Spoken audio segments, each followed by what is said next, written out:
by the history, the most successful and storied history. Anybody else ought to throw that locker room up?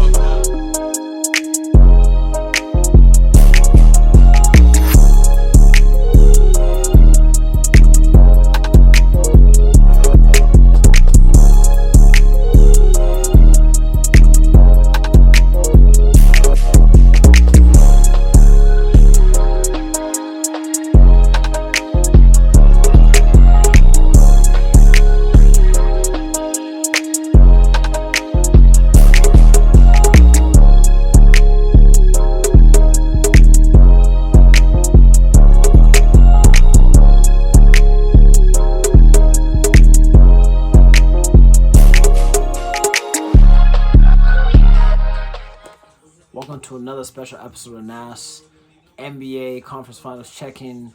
On the NBA Western Conference side, Denver Nuggets, as we do know, sadly, and I say sadly because I'm a fan of LeBron James, so I want to see him. I want to see him succeed at least.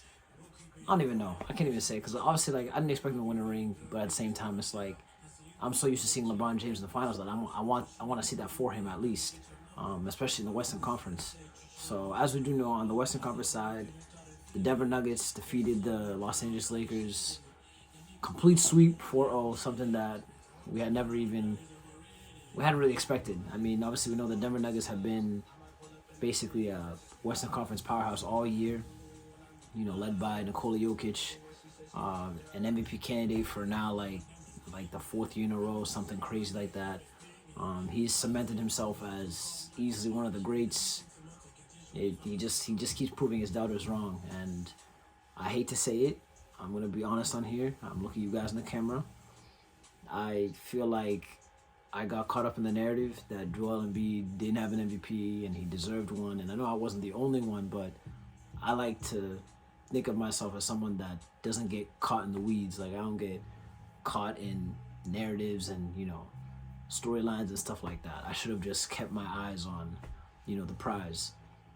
Looking back on it, I feel like I voted for Joel Embiid as my MVP for the wrong reasons.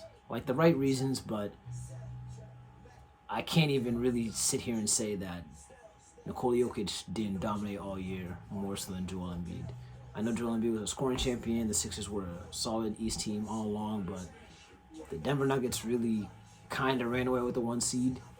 It was kind of like basically a non-contest for that seed from December on. I mean, the Kings and the Grizzlies were the only two teams that were really had any sort of shot of grabbing it, but still it was a 4 or 5 game deficit for the majority of the year. So that's just kudos to Denver Nuggets. They're finally healthy. Jamal Murray, first year back. This has been a different version of Michael Porter Jr., someone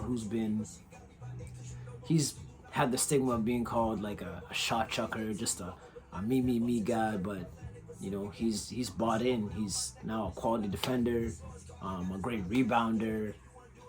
Obviously we already know what he can do basically from anywhere on the court. He's one of the tough shot makers in the league right now, and he sees over a bunch of guys.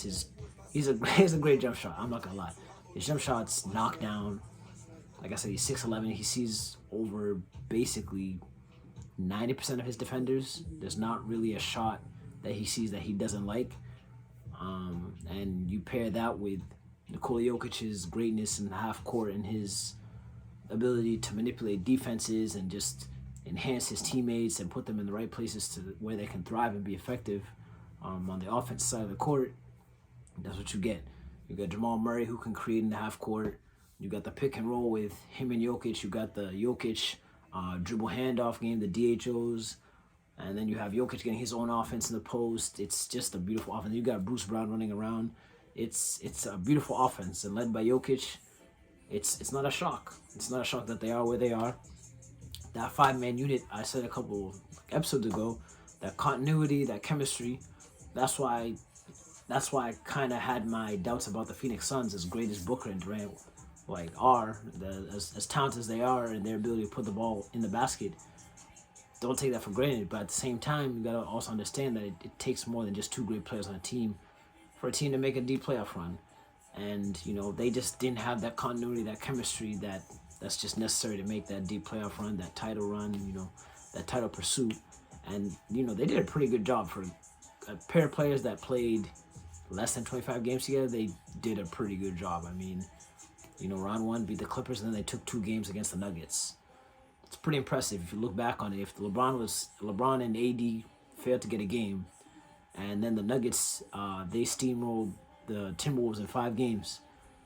So, then you get this Phoenix team in round 2, and it's not like these guys just took 2 games, but they evened the series. Games 3 and 4 were, Booker and Durant were just on a whole different level when it comes to putting the ball in the basket.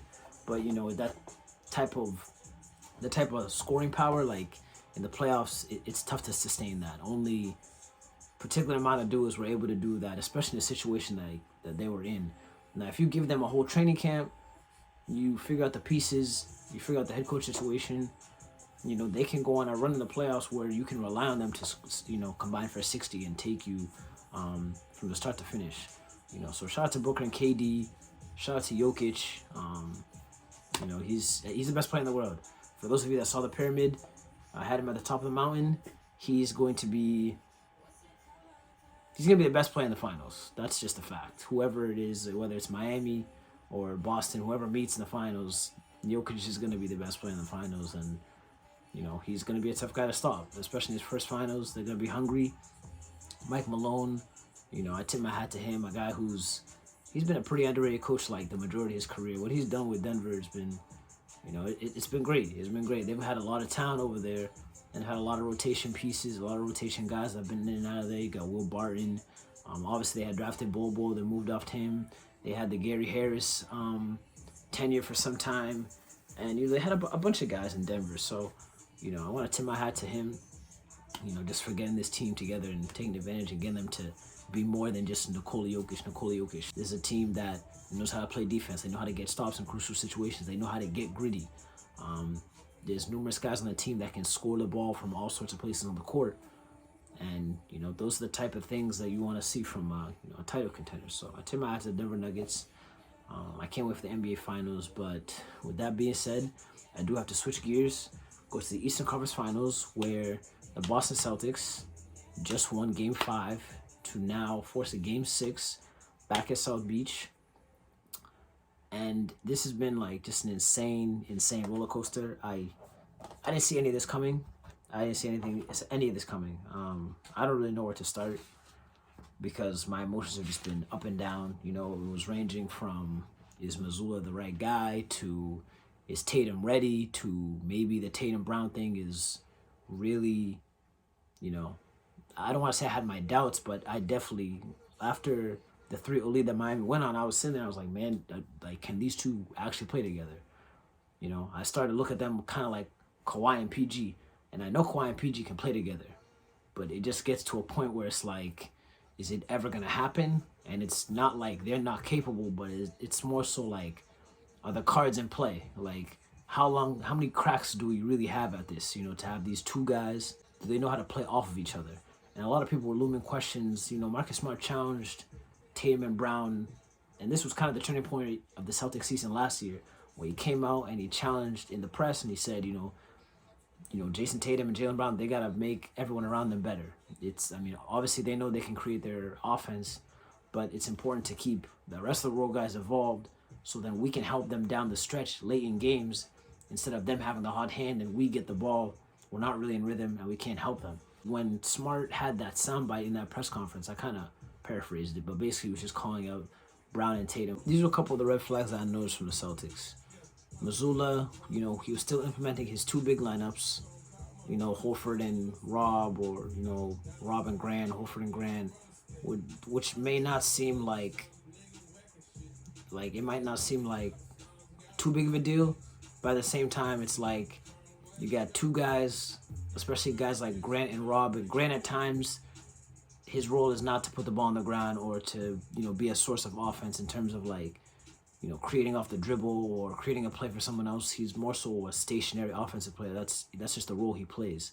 He's a complementary offensive player, but just on our team, we just have so many guys that can put the ball on the floor. He just plays the role of just kind of being in the corner.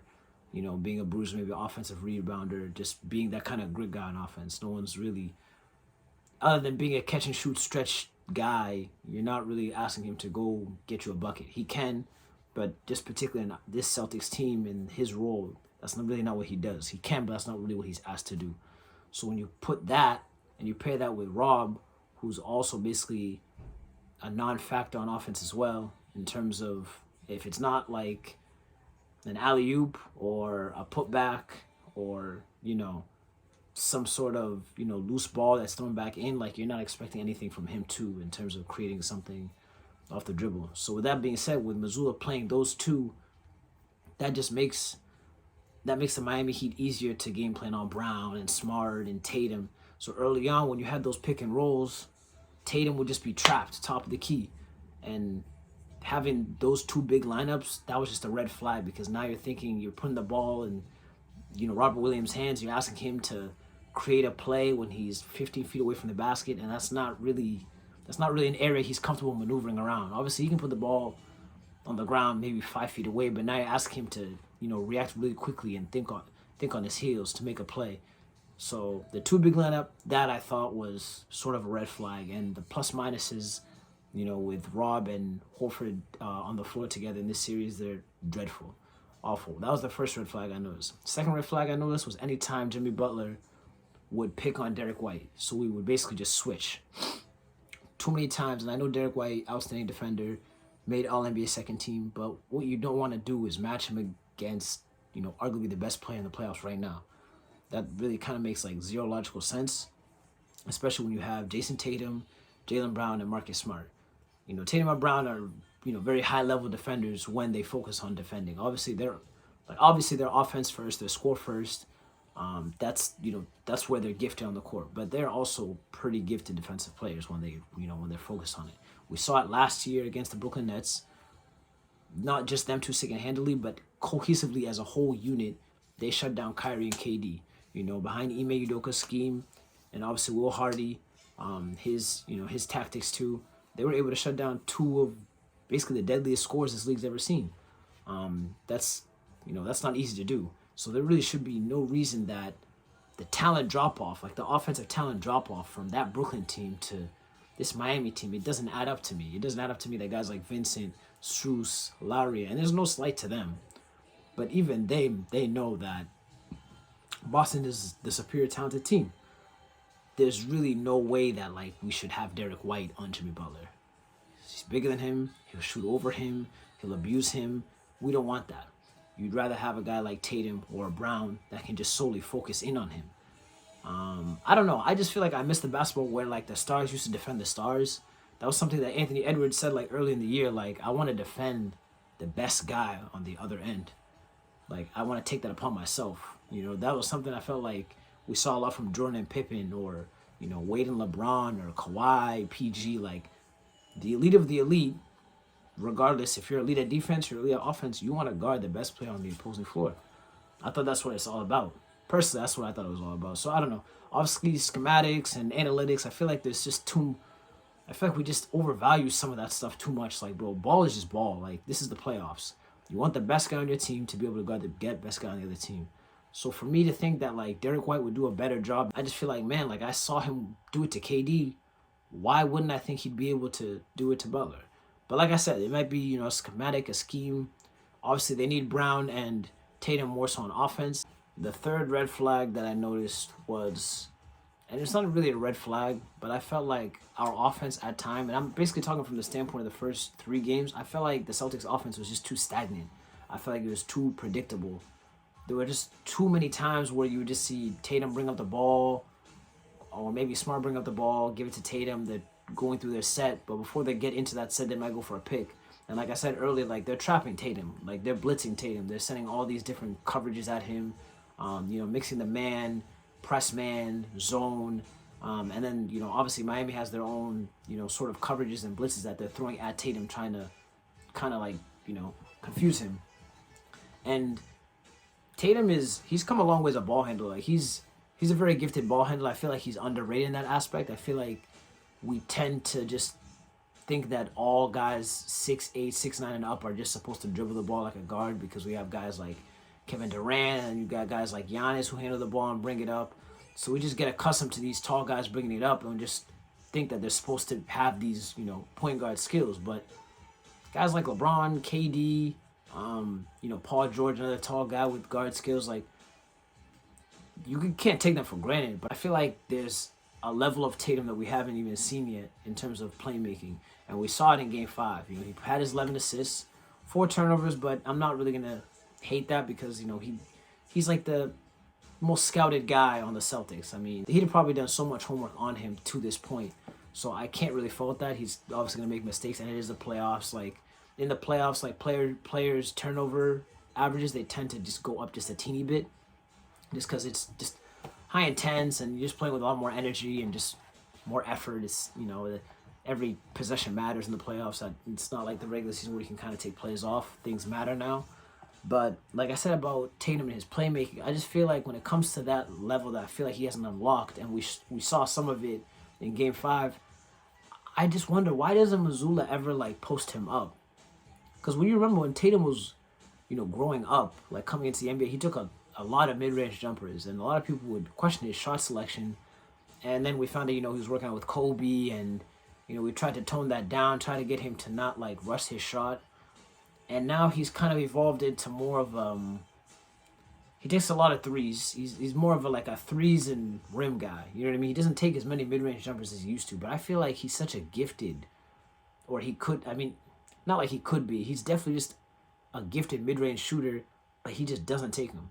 Outside the post, even in the post, like, he's 6'11". He can see basically over 85 to 90% of the defenders in the league, like any guy that's on him. I mean, sometimes he's playing the 4, sometimes he's playing the 3, the 2, the 1. Like, you can put him at so many different spots that I feel like the offense could never be so predictable, especially with someone as gifted as he is.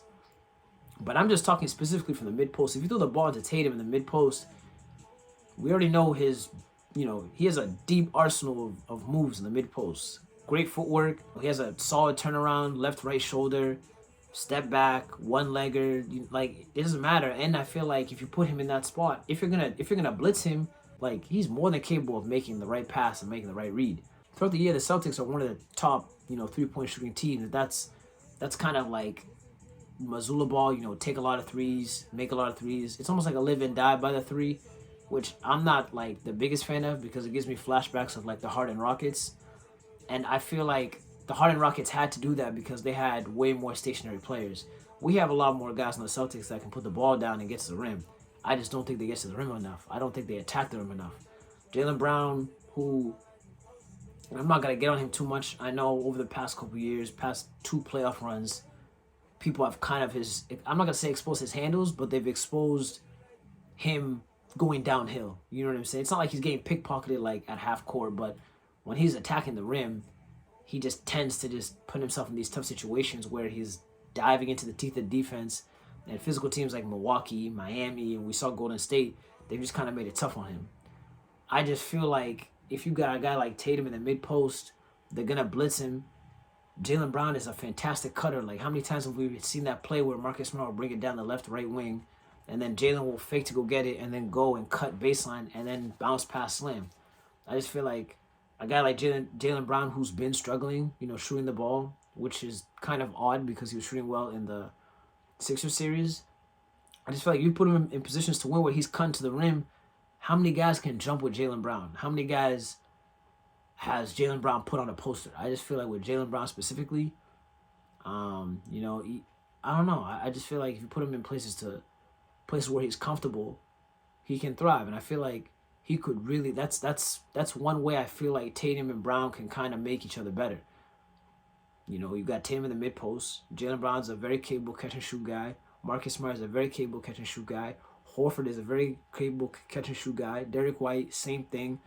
Brogdon, same thing. And the list goes on. I mean, I just feel like if you have Tatum on the block, he's already going to draw so many eyes. He's going to look off defenses. And if he's not going to get into his isolation bag, he's got all these shooters all around him. I feel like the offense will be even more unlocked if we just move Tatum around. We have plenty of ball handlers that can handle the ball at the top of the key. You got Brogdon, you got Smart, you got Brown, you have Derek White, even Horford at the top of the key to stretch the defense. But if you put Tatum in that mid-post, like, how we saw early in the series, we saw how the offense was stagnant.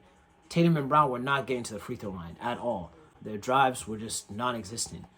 I just feel like, listen, man, if you're really going to want success against this Miami team and you want to throw different looks on offense, move Tatum around. Don't just hammer the top of the key.